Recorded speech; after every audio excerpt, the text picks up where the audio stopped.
Samuel 7:12 சொல்லுகிறது, அப்பொழுது Samuel ஒரு கல்லை எடுத்து மிஸ்பாவுக்கும் சேனுக்கும் நடுவாக நிறுத்தி, இம்மட்டும் கர்த்தர் எங்களுக்கு உதவி செய்தார் என்று சொல்லி அதற்கு எபினேசர் என்று பெயரிட்டான். ஹல்லேலூயா. எபினேசர் என்றால் இதுவரைக்கும் நடந்தேன். ஹல்லேலூயா. ஆனால் இந்த பகுதியில் நீங்கள் முதல் பகுதியை படித்து பார்த்தீங்கன்னா, இஸ்ரவேல் ஜனங்கள் பாவத்து நிமித்தம் அதிகமாய் தோல்விகளை சந்தித்து கொண்டிருந்தார்கள்.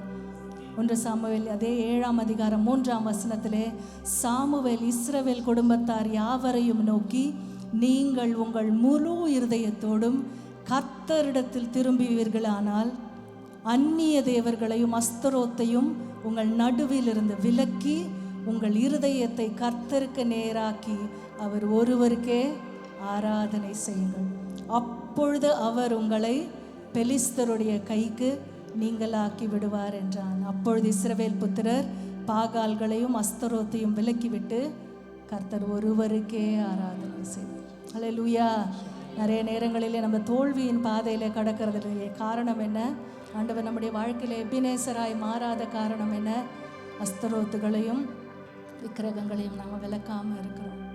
கர்த்தரே தேவன். ஹல்லேலூயா. தேவனுடைய மனுஷன் சொன்னால், கர்த்தர் தேவரானால் அவரை தொழுது கொள்ளுங்கள், பாகால் தேவனானால் பாகால். இன்னைக்கு நீங்கள் தெரிந்து கொள்ளுங்கள், ஆண்டவரே அஸ்தரோத்துகளையும் விக்கிரகங்களையும் நான் என்ன பண்ண போகிறேன்? அகற்றிவிட்டு கர்த்தர் ஒருவரையே ஆராதிக்க போகிறேன். ஹல்லேலூயா. நான் அப்படி செய்யும் போது வேதம் சொல்லுகிறது, பெலிஸ்தருக்கு முன்பாக ஆண்டவர் என்ன கொடுத்தார்? ஒரு பெரிய வெற்றியை அந்த ஜனங்களுக்கு கொடுத்தார். ஹல்லேலூயா. நமக்கும் நம்முடைய வாழ்க்கையிலே எல்லா விதமான வெற்றிகளையும் ஆண்டவர் தர உண்மை உள்ளவராய் இருக்கிறார். நம்முடைய காரணம் நம்ம செய்ய வேண்டியதெல்லாம், ஆண்டவரே ஒரு நிமிடம் எடுத்து சொல்வோம், ஆண்டவரே எல்லா விக்கிரகங்களையும் அகற்றுறேன் தகப்பனே. மனுஷனை எங்களுக்கு முன்பாக விக்கிரகமாய் வைத்திருப்போம் என்றால் அந்த விக்கிரகத்தை அகற்றுகிறேன் தகப்பனே. பொருட்களை எங்களுக்கு முன்பாக விக்கிரகமாய் வைத்திருப்பேன் என்றால் அதை நான் அகற்றுகிறேன் ஆண்டவரே. எதுவாய் இருந்தாலும் உமக்கு முன்பாக நான் எதை விக்கிரகமாக இந்த காலை வேளையில வைத்திருக்கிறேன் என்று உங்களுக்கு மாத்திரம்தான் தெரியும் ஆண்டவரே. எதுவாய் இருந்தாலும் ஆண்டவரே, என்னுடைய பெருமைகள், என்னுடைய அக்காம்ப்ளிஷ்மெண்ட்ஸ், என்னுடைய டிகிரிஸ் இதெல்லாம் எனக்கு விக்கிரகமாய் மாறிவிட்டது ஆண்டவரே. ஆண்டவரே, என்னுடைய பணம் எல்லாம் எனக்கு விக்கிரகமாய் இருக்கிறது ஆண்டவரே. எல்லாவற்றையும் அகற்றி விட்டு என் முழு இருதயத்தோடு உமக்கு ஆராதனை செய்கிறேன் ஆண்டவரே. யெகோவா ஈரே, எனக்கு எல்லாம் நீரே இதுவரைக்கும் நடத்தினீர் ஆண்டவரே. இதுவரை நடத்தினீர், இனியும் நடத்துவீர் ஆண்டவரே. ஹல்லேலூயா ஜீசஸ்.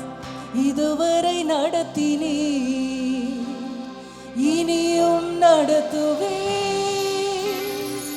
யெகோவா ஈரே, பார்த்து கொள்வீர். இதுவரை நடத்தினீர், இனியும் நடத்துவீர். யெகோவா ஈரே, பார்த்து கொள்வீர். யெகோவா ஈரே, யெகோவா ஈரே,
நன்றி சொல்லுவோமா?